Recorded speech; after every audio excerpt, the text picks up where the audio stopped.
I'd like to reintroduce you to the directors of Livide, Julien, Maury, and Bustillo.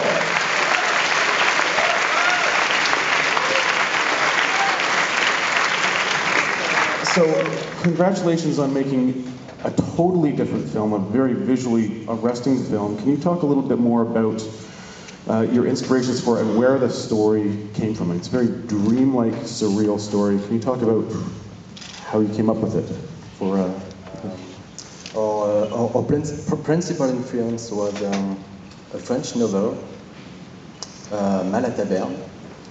It's absolutely not an horror novel or fantastic novel. It's about three young guys during the First World War, decided to go into the house of an old lady to grip her money.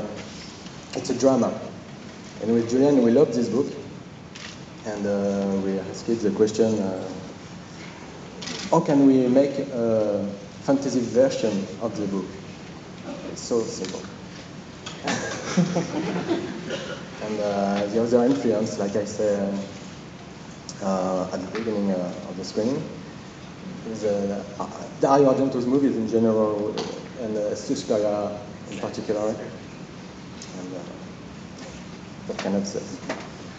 Yes, because you really created a very intense atmosphere throughout the kind of the set pieces and the production design as well. The production design really makes the film. How did you find the house? I mean, even when they go into the basement, it felt all so real. I mean, and you said that it was the same budget as Inside, and you were working with the same team. Yes, it has been hard to raise the money, because in France it's really hard to do horror or fantastic movies. And so we had quite the same budget as Inside, and for those who have seen Inside, Livide is much more ambitious in terms of acting, makeup, and action. And so we have the strength to have the same crew. And they decided to follow us with Livide, and without they have the budget problems, and so they say, okay, we are going to do the best with the less. We would like to thank our producer, because I think they are the last in France who wants to do horror movies. So thank you.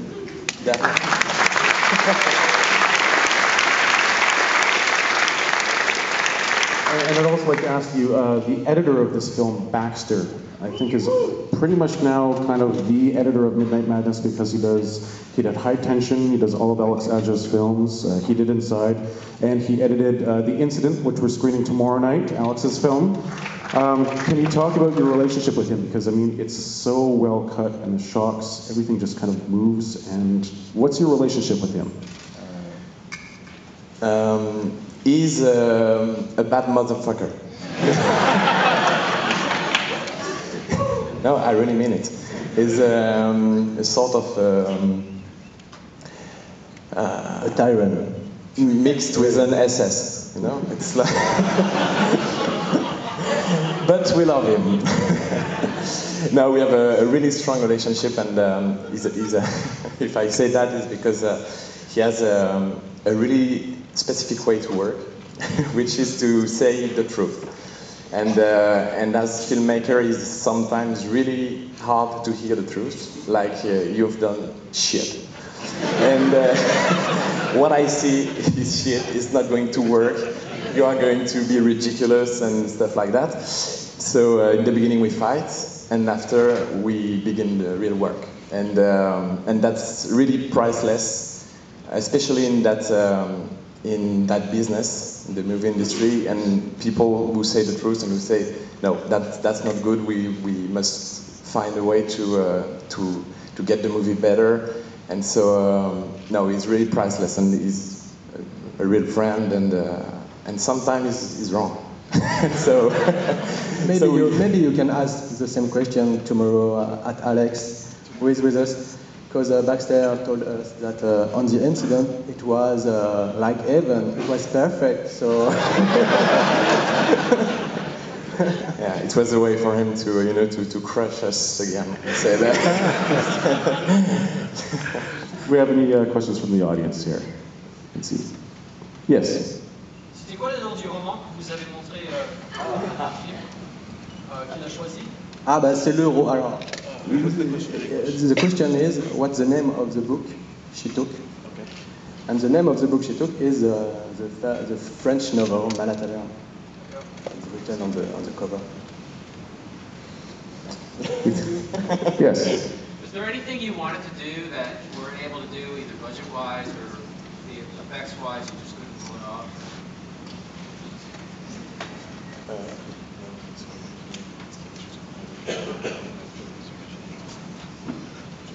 It translates. Yes, of course. We, as I've said, it was ambitious, but it was more ambitious on the script, and we had to cut off a lot of action and special effects and stuff. So it was frustrating, but I think it's the way it works. It's always the same, and we've decided to do our second movie in France, and we knew it was going to be hard because no one wants to hear about the genre in France except our producer and a few people, and so we knew the conditions.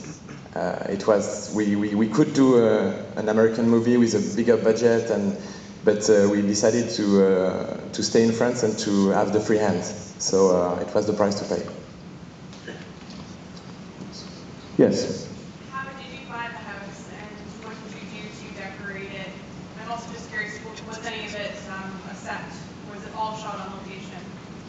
Question was, how did you find the house, and was it a set or was it all done on location? It's funny because on the inside our house was very natural, usual, and it was very difficult to find it.